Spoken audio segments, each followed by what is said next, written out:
வணக்கம். இன்றைய முக்கிய செய்திகள். புதுச்சேரியில் 1.5 மணி நேரத்தில் முடிந்தது குடியரசுத் தலைவர் தேர்தல். முதல்வர் உட்பட சட்டமன்ற உறுப்பினர்கள் அனைவரும் வாக்களித்தனர். புதுச்சேரியில் விரைவு ரயிலில் கடத்த முயன்ற 6 டன் அரிசி பறிமுதல். ஒரிசா வாலிபர்களிடம் போலீசார் விசாரணை. தொழிலாளர் நீதிமன்றத்தை திறக்க வலியுறுத்தி வழக்கறிஞர்கள் உண்ணாவிரதம். 2வது நாளாக பணிகள் பாதிப்பு. ஆட்சியாளர்களின் தவறான கொள்கையால் மூடப்படும் நிலையில் பிப்டிக் நிறுவனம் 200 ஊழியர்கள் வேலை இழக்கும் அபாயம். இனி விரிவான செய்திகள்.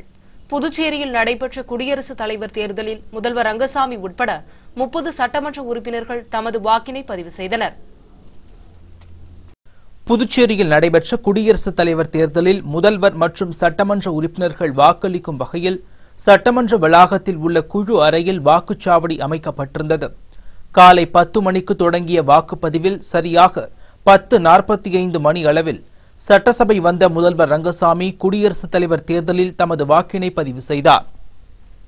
இதனையடுத்து எதிர்க்கட்சித் தலைவர் வைத்திலிங்கம், அதிமுக மாநில செயலாளர் அன்பழகன் உட்பட அமைச்சர்கள் வாக்களித்தனர். இதனைத் தொடர்ந்து அனைத்து சட்டமன்ற உறுப்பினர்களும் தமது வாக்கினை பதிவு செய்து கொண்டார்கள். இதில் என்ஆர் காங்கிரஸ் 15, சுயேட்சை 1, காங்கிரஸ் 7, அதிமுக 5, திமுக 2 என 30 சட்டமன்ற உறுப்பினர்களில் மொத்த வாக்கு மதிப்பு 480 ஆகும். புதுச்சேரியில் தேர்தல் நடத்தும் அதிகாரியாக சட்டப்பேரவை செயலர் அன்பழகன் செயல்பட்டார். குடியரசுத் தலைவர் தேர்தல் வாக்குப்பதிவையொட்டி சட்டசபை சுற்றிலும் போலீஸ் பாதுகாப்பு பலப்படுத்தப்பட்டிருந்தது. புதுச்சேரியில் நடைபெற்ற குடியரசுத் தலைவர் தேர்தல் வாக்குப்பதிவு 1.5 மணி நேரத்தில் முடிவடைந்தது என்பது குறிப்பிடத்தக்கது. புதுச்சேரியில் ரயிலில் கடத்த முயன்ற 6 டன் அரிசியை உணவு கடத்தல் தடுப்பு பிரிவு அதிகாரிகள் பறிமுதல் செய்து 4 பேரிடம் விசாரணை நடத்தப்பட்டது. புதுச்சேரியில் இருந்து புவனேஸ்வர் செல்லும் ரயிலில் அரிசி கடத்தப்படுவதாக உணவு கடத்தல் தடுப்பு பிரிவு அதிகாரிகளுக்கு ரகசிய தகவல் வந்தது. இதனையடுத்து ரயில் நிலையம் வந்த அதிகாரிகள் புவனேஸ்வர் செல்லும் விரைவு ரயிலை சோதனையிட்டனர். அப்போது முன்பதிவு செய்யப்படாத பெட்டியில் பதுக்கி வைத்து கடத்த முயன்ற அரிசி மூட்டைகளை கண்டுபிடித்தனர். அவைகளை பறிமுதல் செய்த உணவு கடத்தல் தடுப்பு பிரிவு அதிகாரிகள் இது தொடர்பாக 4 பேரை கைது செய்து விசாரணை நடத்தி வருகிறார்கள். பறிமுதல் செய்யப்பட்ட அரிசி 6 டன்களாகும். இது குறித்து குடிமைப்பொருள் வழங்கல் துறை இயக்குநர் முகமது மன்சூர் கூறுகையில், ஒரு இன்ஃபர்மேஷன் நம்ம ஸ்குவாட் செக்ஷனுக்கு இந்த மாதிரி ரைஸ் வந்து புவனேஸ்வர் போகிற ட்ரெயினில் ஸ்மகிள் பண்ணுறாங்கன்னு டீட்டெயில் வந்தது. ஸோ நாங்கள் உடனே we rush to the spot and check பண்ணோம். அப்போது அன்ரிசர்வ்ட் கம்பார்ட்மெண்ட் எல்லா கம்பார்ட்மெண்ட்டு கீழேயும் ஒரு 50 மூட்டை லூஸ் பேக் நிறையா இருந்தது. ஸோ அவங்ககிட்ட விசாரிக்கும்போது யாரும் எங்களுடையதுன்னு ஓன் பண்ணல. ஸோ அதே நேரத்தில் அந்த டைமில் 2 டாடா ஏஸ் வெஹிக்கிள் லோட் பண்ணுறதுக்காக வந்திருந்தது. அந்த டிரைவர்ஸையும் அதில் ஆர்கனைஸ் பண்ணிகிட்டு இருந்த பீப்புளையும் கொஞ்சம் என்கொயரிக்காக அப்ரிஹெண்ட் பண்ணியிருக்காங்க. ஸோ இப்போது இது வரைக்கும் கிடைச்ச இதுபடி ஒரு 6 டன்ஸ் ரைஸ் இருக்கும். ஸோ இது அவங்க அந்த லேபரர்ஸ் இவங்க கொண்டுட்டு போகிறாங்க அப்படிங்கிற மாதிரி தான் மேலோட்டமாக பார்த்து போகும்போது தெரியுது. அண்ட் இந்த ரைஸ் வந்து பிடிஎஸில் நம்ம போட்ட ரைஸ். அதே நேரம் மக்கள் அதை வாங்கிட்டு திருப்பி இவங்ககிட்ட கொடுத்துருக்காங்கன்னு தான் மேலோட்டமாக தெரியுது. இன்னும் ஃபர்தர் டீட்டெயில்ஸ் என்கொயரி பண்ணும்போது தான் ஷாப்லேருந்து எதுவும் டைவெர்ட் பண்ணாங்களா என்னங்கிறது தெரியும். அதே நேரத்தில் இப்போது இங்கே புதுவையில் இந்த மாதிரி கட்டிட தொழில் இது மாதிரி ஒர்க் பண்ணுறவங்க அவங்க இதை முடிஞ்சு இந்த மாதிரி கொண்டுட்டு போகிற மாதிரி ஒரு தகவல் சொல்லியிருக்காங்க. ஸோ அந்த ஆங்கிள்லையும் பார்க்குறோம். எது ஆர்கனைஸ்டாக இருக்கா, தனித்தனி இண்டிவிஜுவல்ஸாக அவங்க வேலை முடித்து கொண்டுட்டு போகிறாங்களா, என்ன ஆங்கிள் எல்லாத்தையும் நாங்கள் பார்ப்போம். புதுச்சேரியில் தொழிலாளர் நீதிமன்றத்தை உடனடியாக திறக்க வேண்டும் என்பது போன்ற 12 அம்ச கோரிக்கைகளை வலியுறுத்தி வழக்கறிஞர்கள் 2வது நாள் போராட்டமாக உண்ணாவிரதத்தில் ஈடுபட்டு வருகின்றனர். புதுச்சேரி வழக்கறிஞர்கள் சங்கம் சார்பில் இளம் வழக்கறிஞர்களுக்கு மாதம் 3000 வீதம் 5 வருடங்களுக்கு வழங்க வேண்டும். உயர்நீதிமன்றத்தின் சர்க்கியூட் பெஞ்சை புதுச்சேரியில் அமைக்க வேண்டும். புதுச்சேரியில் சிபிஐ நீதிமன்றத்தை அமைக்க வேண்டும். காலியாக உள்ள பணியிடங்களை நிரப்ப வேண்டும். தொழிலாளர் நீதிமன்றத்தை உடனடியாக திறக்க வேண்டும் என வலியுறுத்தி 2வது நாள் போராட்டமாக பணிகளை புறக்கணித்து நீதிமன்ற நுழைவு வாயில் முன்பு உண்ணாவிரத போராட்டத்தில் வழக்கறிஞர்கள் ஈடுபட்டனர். இதனால் நீதிமன்ற பணிகள் அனைத்தும் வெகுவாக பாதிக்கப்பட்டன. புதுச்சேரியில் உள்ள 13 நீதிமன்றங்களில் இருந்தும் 700 வழக்கறிஞர்கள் 2வது நாளாக நீதிமன்ற புறக்கணிப்பில் ஈடுபட்டுள்ளனர். இன்றைய உண்ணாவிரத போராட்டத்தில் 100க்கும் மேற்பட்ட வழக்கறிஞர்கள் கலந்து கொண்டார்கள். புதுவையிலே பணிபுரிகின்ற வழக்கறிஞர்களுக்கு பல்வேறு கோரிக்கைகளை முன்வைத்து இன்றைய தினம் ஒரு உண்ணாவிரத போராட்டத்தை ஆரம்பிக்கிறோம். நேற்று இது சார்பாக ஆர்ப்பாட்டம் நடத்தினோம். போராட்டத்தினுடைய உள்நோக்கமே இளம் வழக்கறிஞர்களுக்கு மாதம் உதவித்தொகையாக அரசாங்கம் ரூபாய் 2000 5 ஆண்டுகளுக்கு கொடுக்க வேண்டும். புதுவை நீதிமன்றத்திலே ஊழியர்கள் நிறைய காலியாக இருப்பதால் அதை உடனடியாக நிரப்ப கோரியும் புதுவை நீதிமன்றத்தில் இருக்கின்ற முன்சிப் பதவிகளை உடனடியாக நிரப்ப வேண்டும் என்றும் குற்றவியல் நீதிமன்றங்களிலே இருக்கின்ற அரசு உதவி வழக்கறிஞர்களை உடனடியாக நிரப்ப வேண்டும் என்று பல்வேறு கோரிக்கைகளை முன்வைத்து இன்று உண்ணாவிரதம் இருக்கின்றோம். இந்த உண்ணாவிரதத்தின் மூலம் அனைத்து நீதிமன்றங்களும் புறக்கணிக்க இருக்கின்றோம். நாளையும் இது சார்பாக நாளையும் மறுநாளும் இந்த போராட்டம் தொடரும். இந்த போராட்டத்தில் புதுவையில் இருக்கின்ற 13 நீதிமன்றங்களும் புறக்கணிக்கப்படுகின்றன. இந்த போராட்டத்தில் புதுவையில் இருக்கின்ற 800 வழக்கறிஞர் கலந்து புதுச்சேரியில் ஆட்சியாளர்களின் தவறான கொள்கையால் மேலும் ஒரு அரசு நிறுவனம் மூடப்படும் அபாய நிலைக்கு தள்ளப்பட்டுள்ளது. புதுச்சேரியில் கடந்த 38 ஆண்டுகளாக செயல்பட்டு வந்த பிப்டிக் எனப்படும் புதுவை தொழில் உயர்வு அபிவிருத்தி மற்றும் முதலீட்டு கழகம் நிறுவனத்தில் ஏழை எளிய தொழிலாளர்களுக்கும் படித்த இளைஞர்களுக்கும் கடன் உதவிகளை வழங்கப்பட்டு வருகிறது. இதனை நம்பி சுமார் 25,000 தொழிலாளர்கள் மற்றும் தொழில் சார்ந்தவர்கள் உள்ளனர். நல்ல லாபத்தில் இயங்கி வந்த பிப்டிக் நிறுவனம் ஆட்சியாளர்கள் மற்றும் அதிகாரிகளின் தவறான கொள்கை மற்றும் அதிகாரிகளின் திரைமறைவு பேரங்களால் புதுவை அரசுக்கு வருவாயை ஈட்டி தந்த நிறுவனம் இன்று மூடும் நிலைக்கு தள்ளப்பட்டுள்ளது என்று ஊழியர்கள் கவலை தெரிவித்துள்ளனர்.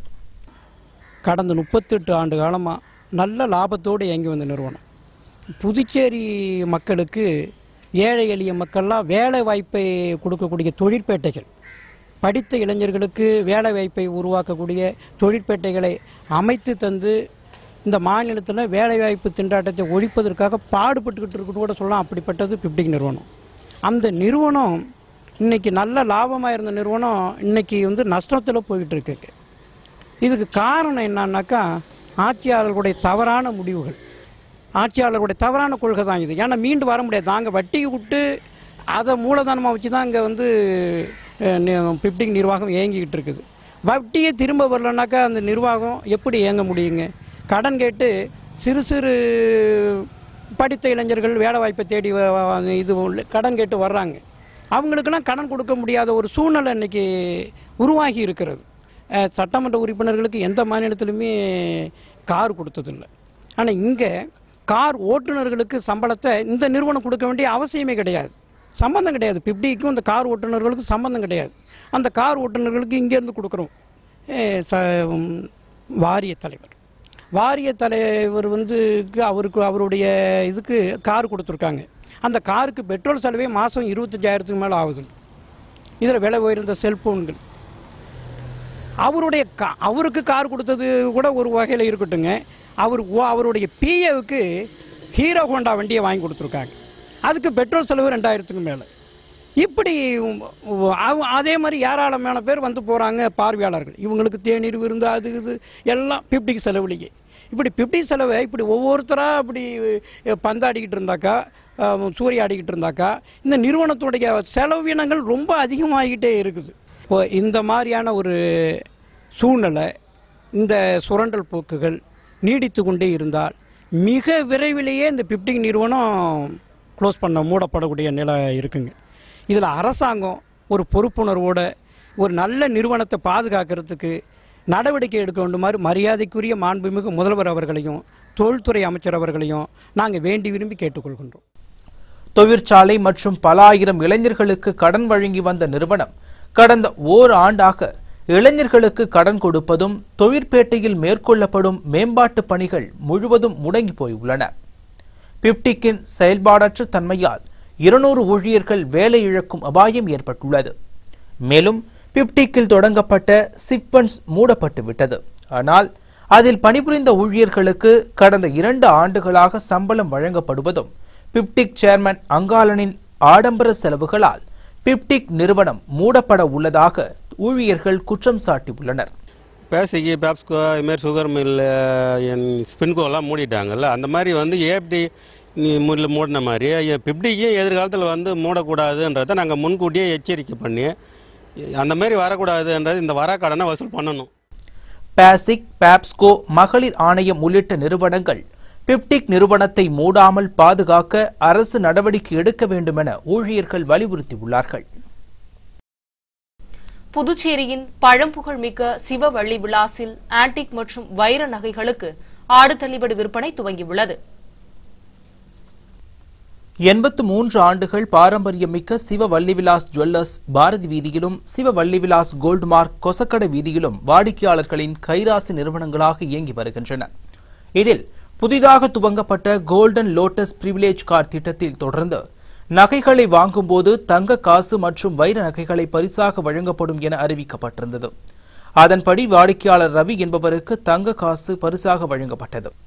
மேலும் சிவவள்ளி விலாசில் ஆடி செயின் மேளாவை முன்னிட்டு 916 நகைகளுக்கு 9.16% சேதாரம் மட்டுமே என்றும் பழைய 916 நகைகளுக்கு எடையிலும் விலையிலும் குறைவு இல்லாமல் மாற்றிக்கொள்ளலாம் என்றும் நிர்வாக இயக்குநர்கள் சிவசங்கரன், சரவணன் ஆகியோர் தெரிவித்துள்ளார்கள். மேலும் வாடிக்கையாளர்கள் வசதிக்காக கீழ்த்தளத்தில் முற்றிலும் புதுப்பித்து ஆன்டிக் மற்றும் வைர நகைகளுக்கு என தனி பிரிவை துவக்கியுள்ளனர் சிவவள்ளிவிலாஸ் குழுவினர். இதற்கான முதல் விற்பனையை தொழிலதிபர் ரேவதி துவக்கி வைத்தார். சென்டாக் கல்வி கட்டணத்தை செலுத்துமாறு மாணவர்களை நிர்பந்திக்க கூடாது என்று தனியார் மருத்துவக் கல்லூரிகளுக்கு முதல்வர் ரங்கசாமி அறிவுறுத்தியுள்ளார். புதுச்சேரியில் உள்ள தனியார் மருத்துவக் கல்லூரிகளில் 265 இடங்கள் அரசுக்கு வழங்கப்பட்டுள்ளன. இந்த இடங்களுக்கு சென்டாக் மூலம் மாணவர்கள் தேர்வு செய்யப்பட்டனர். சென்டாக் மூலம் தனியார் மருத்துவக் கல்லூரிக்கு தேர்வு செய்யப்படும் மாணவர்களுக்கு அரசே கல்வி கட்டணம் செலுத்தும் என முதல்வர் ரங்கசாமி அறிவித்திருந்தார். இந்நிலையில் மாணவர்கள் சேர்க்கையின் போது கல்வி கட்டணத்தை செலுத்த வேண்டுமென தனியார் மருத்துவக் கல்லூரிகள் நிர்பந்திப்பதாக பெற்றோர் மாணவர்கள் சங்கம் குற்றம் சாட்டியிருந்தது. இதனைத் தொடர்ந்து மாணவர்கள் சேர்க்கையின் போது கட்டணத்தை கோர வேண்டாம் என முதல்வர் ரங்கசாமி கேட்டுக் கொண்டுள்ளார். இது தொடர்பாக முதல்வர் அலுவலகம் வெளியிட்டுள்ள செய்திக்குறிப்பில் 2012-2013 கல்வியாண்டில் தனியார் மருத்துவக் கல்லூரிகளில் மருத்துவம் படிப்பதற்காக சென்டாக் மூலம் தேர்வு செய்யப்பட்ட மாணவர்களின் கல்வி கட்டணத்தை அரசே செலுத்தும் என முதல்வர் அறிவித்துள்ளார். எனவே சென்டாக் மூலம் தேர்வு செய்யப்பட்ட மாணவர்களிடம் சேர்க்கையின் போது கல்வி கட்டணத்தை கோர வேண்டாம் என தனியார் மருத்துவக் கல்லூரி நிர்வாகத்தை முதல்வர் கேட்டுக் கொண்டுள்ளார். தனியார் மருத்துவக் கல்லூரிகளில் மருத்துவ கட்டண குழு நிர்ணயித்துள்ள 2.25 லட்சத்தை அரசு விரைவில் செலுத்தும் என முதல்வர் தெரிவித்துள்ளார். இதுகுறித்து தனியார் மருத்துவக் கல்லூரிகளுக்கு புதுவை உயர்கல்வித்துறை மூலம் சுற்றறிக்கை அனுப்பப்பட்டுள்ளதாகவும் அரசின் செய்திக்குறிப்பில் தெரிவிக்கப்பட்டுள்ளது.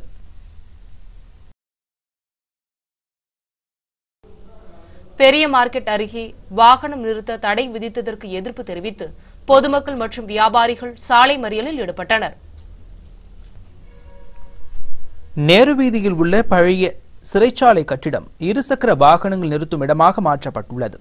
இதில் நேரு வீதிக்கு வரும் இருசக்கர வாகனங்கள் நிறுத்தப்படுகின்றன. இந்நிலையில் பெரிய மார்க்கெட் அருகே வாகனங்களை நிறுத்தக்கூடாது என போலீசார் கூறியிருக்கிறார்கள். இதனால் மார்க்கெட்டிற்கு பொருட்கள் வாங்க வந்தவர்கள் பாதிப்படைந்தனர். இதனைத் தொடர்ந்து பெரிய மார்க்கெட் அருகே மார்க்சிஸ்ட் கம்யூனிஸ்ட் கட்சியின் மாநில குழு உறுப்பினர் முருகன் தலைமையில் வியாபாரிகள் மற்றும் பொதுமக்கள் சாலை மறியலில் ஈடுபட்டு பெரிய மார்க்கெட் அருகே உள்ள நேரு வீதி, காந்தி வீதி, ரங்கப்பிள்ளை வீதி ஆகிய பகுதிகளில் வாகனங்களை நிறுத்த அனுமதிக்க வேண்டும் என வலியுறுத்தினார்கள். இதுகுறித்து தகவல் அறிந்து வந்த போக்குவரத்து காவல் கண்காணிப்பாளர் சிவதாசன், இன்ஸ்பெக்டர் ரவிக்குமார் ஆகியோர் எஸ்எஸ்பி பைரோன் சிங் குர்ஜார் தலைமையில் வெள்ளிக்கிழமை நடைபெறவுள்ள வாகன நிறுத்துமிடம் குறித்த ஆலோசனை நடத்தப்படும் என்றும் அதில் தங்கள் கருத்துக்களை பொதுமக்களும் வியாபாரிகளும் தெரிவிக்கலாம் என்றும் கூறியதை அடுத்து மறியல் போராட்டம் கைவிடப்பட்டது. வாகனங்களை தடுக்காத காவல்துறை இருசக்கர வாகனங்களை மார்க்கெட்டுக்கு வரக்கூடிய வருவதை தடுப்பது தப்பு என்று சொல்கிறோம். நாளை இது சம்பந்தமாக முதலமைச்சர், தலைமைச் செயலர், எஸ்எஸ்பி, எஸ்பி, ஐஜியிடம் பேசி இந்த பகுதியில் மார்க்கெட்டில் இருக்கக்கூடிய பகுதிகளுக்கு எந்தவித இடையூறும் செய்யக்கூடாது என்ற கோரிக்கை முன்வைப்போம். ஏற்கவில்லை என்று சொன்னார். மார்க்கெட்டில் இருக்கக்கூடிய அத்தனை வியாபாரிகளையும் அனைத்து சங்கங்களையும் ஒன்றிணைத்து பொதுமக்களை ஒன்றிணைத்து நாளை மறுதினம் வலுவான போராட்டத்தை இதே வீதியில் செய்வோம் என்று காவல்துறைக்கும் புதுவை அரசுக்கும் எச்சரிக்கை செய்கிறோம். ஆடி அமாவாசையை ஒட்டி கடற்கரையில் நடைபெற்ற சுவாமிகளின் தீர்த்த வாரியில் ஏராளமான பக்தர்கள் கலந்து கொண்டு வழிபட்டனர். ஆடி மாதம் வந்தாலே கோவில் திருவிழாவிற்கு பஞ்சம் இருக்காது. அதிலும் ஆடி அமாவாசை என்ற அனைத்து கோவில்களிலும் சிறப்பு வழிபாடு, பக்தர்களின் நேர்த்திக்கடன் என ஆலயங்களில் அலைமோதும் மக்கள் கூட்டம். அவ்வகையில் ஆடி அமாவாசையை ஒட்டி தீர்த்தவாரி நிகழ்வு கடற்கரை சாலையில் நடைபெற்றது. இதில் தீவனூர், மயிலம், திண்டிவனம் உள்ளிட்ட பல்வேறு ஊர்களில் இருந்து ஊர்வலமாக வந்த சுவாமிகள் புதுவை கடற்கரையில் தீர்த்தவாரியில் நடைந்தார்கள். இதில் ஏராளமான பக்தர்கள் வழி நெடுங்கிலும் சுவாமிகளை தரிசனம் செய்து தீர்த்தவாரியிலும் கலந்து கொண்டு வழிபாடு நடத்தினர்.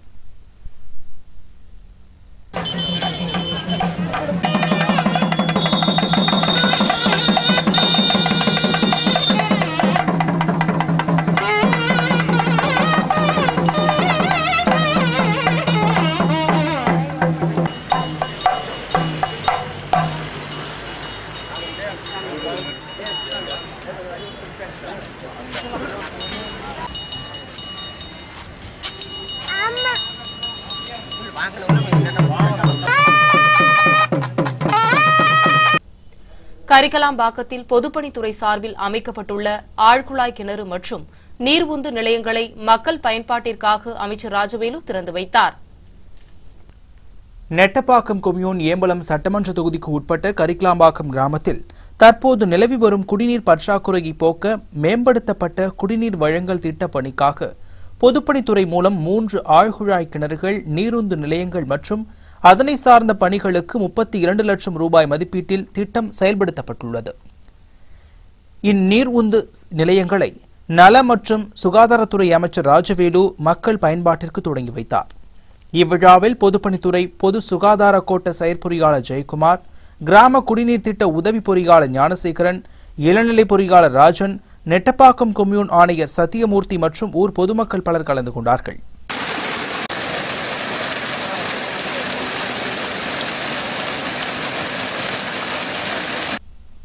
இதேபோல் பாகூர் கொம்யூனுக்குட்பட்ட சேலியமேடு பகுதியில் 12,49,000 ரூபாய் செலவில் கலையரங்கம் கட்டப்பட்டுள்ளது. இதன் திறப்பு விழாவில் அமைச்சர் ராஜவேலு கலந்து கொண்டு கலையரங்கத்தை திறந்து வைத்தார். இதில் ஆணையர் ரவீந்திரன், பொறியாளர்கள் திருநாவுக்கரசு, பிரதீப்குமார் உள்ளிட்டோர் உடனிருந்தார்கள். விளம்பரத்திற்கு பிறகு வரும் செய்திகள். சுற்றுலாத்துறை நடத்தும் உணவு திருவிழாவை முதல்வர் தொடங்கி வைத்தார். ஹோட்டல் கிரீன் பேலஸ் அமைந்துள்ள அரங்கில் விதவிதமான உணவு வகைகள். கைத்தறி தொழிலாளர்கள் வளர்ச்சிக் கழகம் நடத்தும் கைவினைப் பொருட்கள் கண்காட்சி தலைமை செயலர் சத்தியவதி திறந்து வைத்தார்.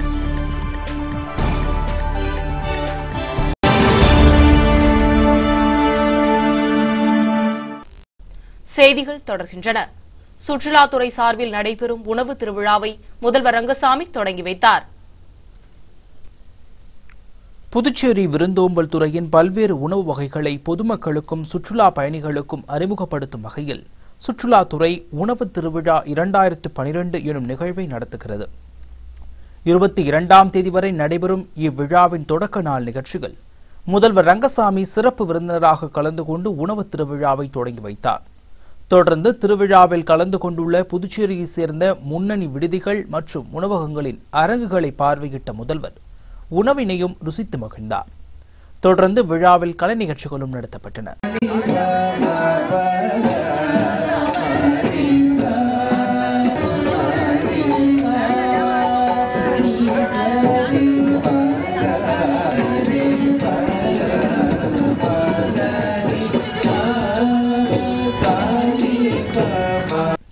இவ்விழாவில் அமைச்சர் ராஜவேலு, சுற்றுலா வளர்ச்சிக் கழக தலைவர் வையாபுரி மணிகண்டன், வீட்டு வசதி வாரிய தலைவர் மதி உட்பட பலர் பங்கேற்றனர்.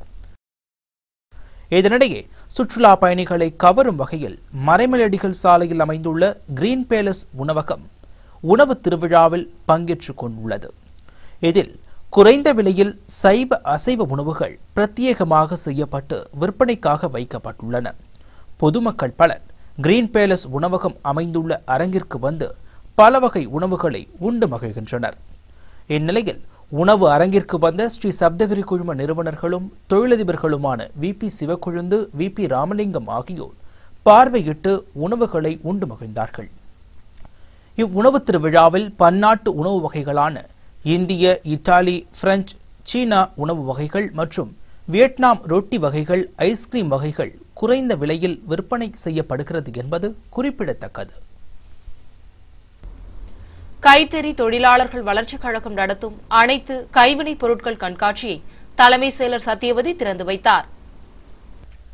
பூம்புகார் தமிழ்நாடு கைத்திற தொழில்கள் வளர்ச்சிக் கழகம் சென்னை நலிவடைந்த கலைகளை காக்கவும் கைவினைஞர்களை ஊக்குவிக்கவும் பல்வேறு கண்காட்சிகளை நடத்தி வருகிறது. அதன் தொடர்ச்சியாக அனைத்து கைவினைப் பொருட்களின் கண்காட்சி வேல் சுக்கநாதன் திருமண நிலையத்தில் தொடங்கியுள்ளது. 29ஆம் தேதி வரை நடைபெறும் இக்கண்காட்சியினை தலைமை செயலர் சத்தியவதி ரிப்பன் வெட்டி துவக்கி வைத்தார். இக்கண்காட்சியில் பஞ்சலோக சிலைகள், மரச்சிற்பங்கள், பித்தளை விளக்குகள், சந்தன மரச்சிற்பங்கள், தஞ்சை கலைத்தட்டுகள், தஞ்சை ஓவியங்கள், களிமண், கல் மற்றும் காகிதக்கூழ் பொம்மைகள், நூக்குமர மேசை நாற்காலிகள், நூக்குமர தேக்குமர பூஜை மண்டபங்கள், சணல் பொருட்கள், கடற்சிற்பிகள், சங்குகள், ருத்ராட்சம் மற்றும் அதிநவீன நகை வகைகள் உள்ளிட்ட பல விற்பனைக்காக வைக்கப்பட்டுள்ளன. மேலும் பல வகை தஞ்சை ஓவியங்கள், ரோஸ்வுட் ஊஞ்சல்கள், விருந்து மேசைகள் மற்றும் பல அரிய பரிசு பொருட்கள் நுணுக்கமான வேலைப்பாடுகளுடன் கண்காட்சியில் இடம்பெற்றுள்ளன.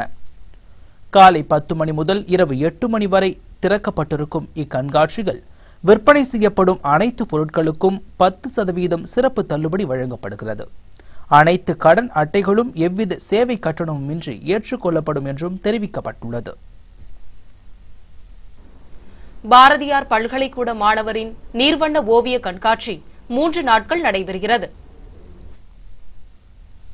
பாரதியார் பல்கலைக்கூடத்தில் பயின்ற உப்பளத்தை சேர்ந்த மாணவர் அலெக்ஸ் ராஜின் தனிநபர் நீர்வண்ண ஓவிய கண்காட்சி ரியல் ஃபீல் எனும் பெயரில் வைத்திக்குப்பம் வேன்கிளிஃப் ஆலில் துவங்கியுள்ளது. கண்காட்சியினை வெளிநாட்டவரான ஓலப் வேன்கிளிஃப் திறந்து வைத்தார். கண்காட்சியில் 29க்கும் மேற்பட்ட நீர்வண்ண ஓவியங்கள் இடம்பெற்றிருந்தன. ஓவியங்கள் அனைத்தும் புதுவை பாரம்பரிய தெருக்கள் மற்றும் முக்கிய சந்திப்புகள் ஆகியவற்றை காட்டும் நீர்வண்ணத்தை நேர்த்தியாக காட்டுகின்றன. 21ஆம் தேதி வரை நடைபெறும் இக்கண்காட்சிக்கான ஏற்பாடுகளை ஓவிய நுண்கலை ஆசிரியர் அஞ்சான் உள்ளிட்ட பலர் செய்திருக்கிறார்கள். புதிதாக தேர்ந்தெடுக்கப்பட்டுள்ள உப்பளம் தொகுதி திமுக இளைஞரணி நிர்வாகிகள் கட்சியின் மாநில பொருளாளர் அனிபால் கனடியை சந்தித்து வாழ்த்து பெற்றனர். திமுக பொருளாளர் மு.க. ஸ்டாலின் புதுச்சேரிக்கு நேரில் வந்து நேர்காணலை நடத்தினார். இதில் புதுச்சேரியில் 23 தொகுதிகளை சார்ந்த 600க்கும் மேற்பட்ட இளைஞர் நிர்வாகிகள் தேர்வு செய்யப்பட்டனர்.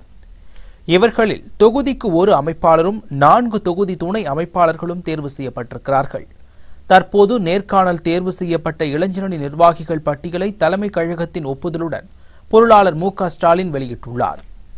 இதில் தேர்வான உப்பளம் தொகுதி இளைஞரணி அமைப்பாளர் விநாயகமூர்த்தி, துணை அமைப்பாளர்கள் சுதாகர், முகமது நாசர், விஜயபிரகாஷ் மற்றும் ரவிக்குமார் ஆகிய நிர்வாகிகள் திமுக புதுச்சேரி மாநில பொருளாளர் அனிபால் கெனடியை சந்தித்து சால்வை அணிவித்து வாழ்த்து பெற்றனர். இந்நிகழ்ச்சியின் போது கட்சி நிர்வாகிகள் பலர் உடனிருந்தார்கள்.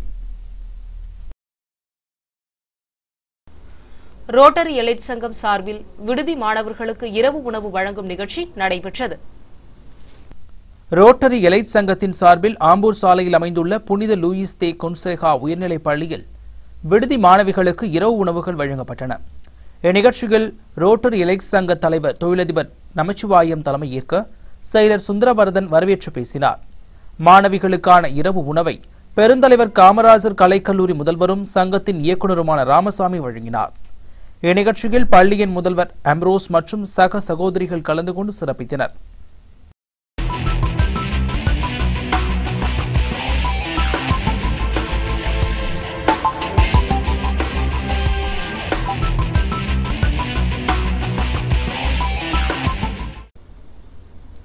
இந்தியா பாகிஸ்தான் கிரிக்கெட் நடைபெறுவது குறித்து பிரதமர் மன்மோகன் சிங்குக்கு பாகிஸ்தான் ஜனாதிபதி கடிதம் எழுதியுள்ளார். இந்தியா பாகிஸ்தான் இடையே 3 ஒருநாள் போட்டிகள், 2 T20 போட்டிகள் எதிர்வரும் டிசம்பர் மாதம் நடைபெற உள்ளது. நீண்ட நாட்களுக்கு பின்பு இந்தியா பாகிஸ்தான் அணிகள் மோதவிருப்பதால் இரு நாடுகளுக்கு இடையே நட்புறவு மேலும் அதிகரிக்கும் என பாகிஸ்தான் ஜனாதிபதி சர்தாரி கருத்து தெரிவித்துள்ளார். இதன் அடிப்படையில் இந்திய பிரதமர் மன்மோகன் சிங்கிற்கு கடிதம் ஒன்றை சர்தாரி எழுதியிருக்கிறார். கடிதத்தில் அவர் இந்திய பாகிஸ்தான் நாடுகளுக்கு இடையே மீண்டும் கிரிக்கெட் தொடங்க இந்திய அரசு அனுமதி அளித்திருப்பது மகிழ்ச்சி அளிக்கிறது என்றும், இரு நாடுகளுக்கு இடையேயான பேச்சுவார்த்தை தொடங்கியுள்ள நிலையில் கிரிக்கெட் தொடரும் நடைபெற உள்ளது. இதன் மூலம் இரு நாடுகளுக்கு இடையே மீண்டும் நல்லுறவு ஏற்பட வாய்ப்பு ஏற்பட்டுள்ளது என்றும் குறிப்பிட்டுள்ளார்.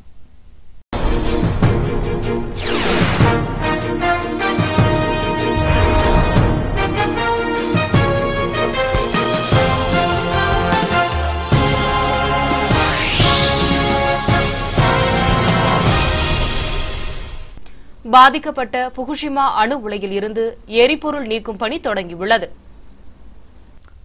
ஜப்பானில் கடந்த ஆண்டு மார்ச் மாதம் ஏற்பட்ட நிலநடுக்கமும் சுனாமியும் புகுஷிமா அணு உலையை சேதப்படுத்தியது.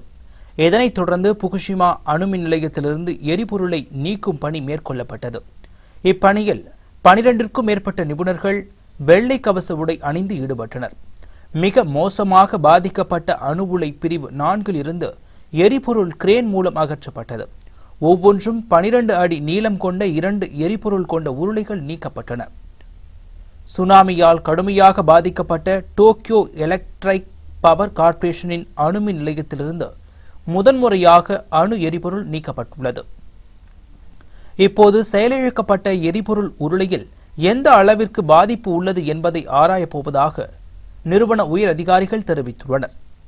அணு உலையை சுனாமி தாக்கிய போது சுமார் 1300க்கும் மேற்பட்ட பயன்படுத்தப்பட்ட எரிபொருள் உருளைகளும் 200 பயன்படுத்தப்படாத உருளைகளும் இப்பிரிவில் இருந்ததாக நிறுவனம் தெரிவித்துள்ளது.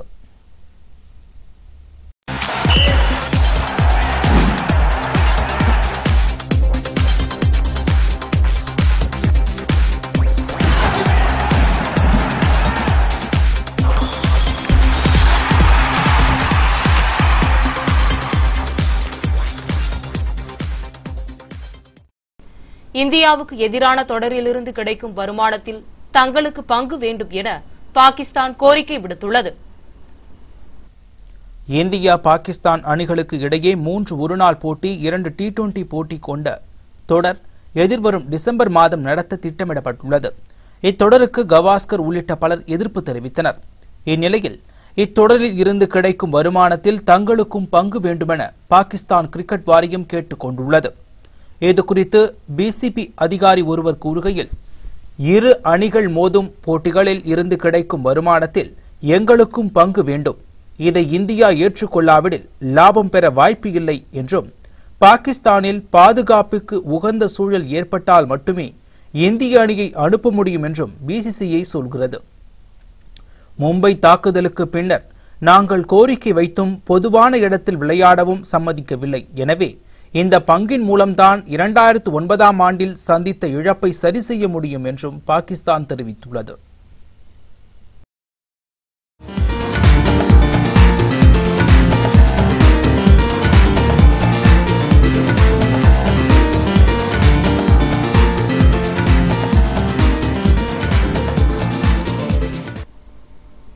அஜித் குமார் தன் புதிய படத்திற்காக 6 பேக் முயற்சியில் களமிறங்கியுள்ளார்.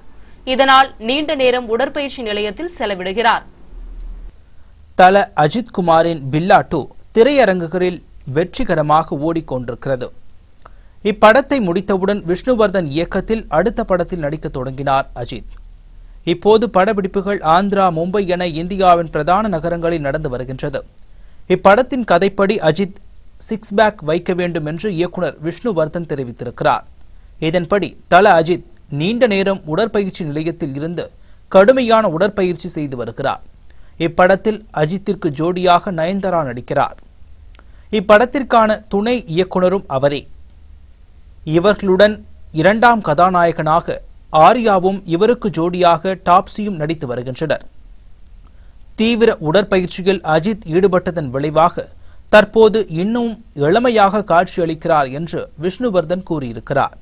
தல என்றுமே தலதான். மீண்டும் இன்றைய முக்கிய செய்திகள். புதுச்சேரியில் 1.5 மணி நேரத்தில் முடிந்தது குடியரசுத் தலைவர் தேர்தல். முதல்வர் உட்பட சட்டமன்ற உறுப்பினர்கள் அனைவரும் வாக்களித்தனர். புதுச்சேரியில் விரைவு ரயிலில் கடத்த முயன்ற 6 டன் அரிசி பறிமுதல். ஒரிசா வாலிபர்களிடம் போலீசார் விசாரணை. தொழிலாளர் நீதிமன்றத்தை திறக்க வலியுறுத்தி வழக்கறிஞர்கள் உண்ணாவிரதம். 2வது நாளாக பணிகள் பாதிப்பு. ஆட்சியாளர்களின் தவறான கொள்கையால் மூடப்படும் நிலையில் பிப்டிக் நிறுவனம் 200 ஊழியர்கள் வேலை இழக்கும் அபாயம். சுற்றுலாத்துறை நடத்தும் உணவு திருவிழாவை முதல்வர் தொடங்கி வைத்தார். ஹோட்டல் கிரீன் பேலஸ் அமைந்துள்ள அரங்கில் விதவிதமான உணவு வகைகள். கைத்தறி தொழிலாளர்கள் வளர்ச்சிக் கழகம் நடத்தும் கைவினைப் பொருட்கள் கண்காட்சி. தலைமை செயலர் சத்தியவதி திறந்து வைத்தார். இத்துடன் இந்த செய்தியறிக்கை நிறைவடைகின்றன. வணக்கம்.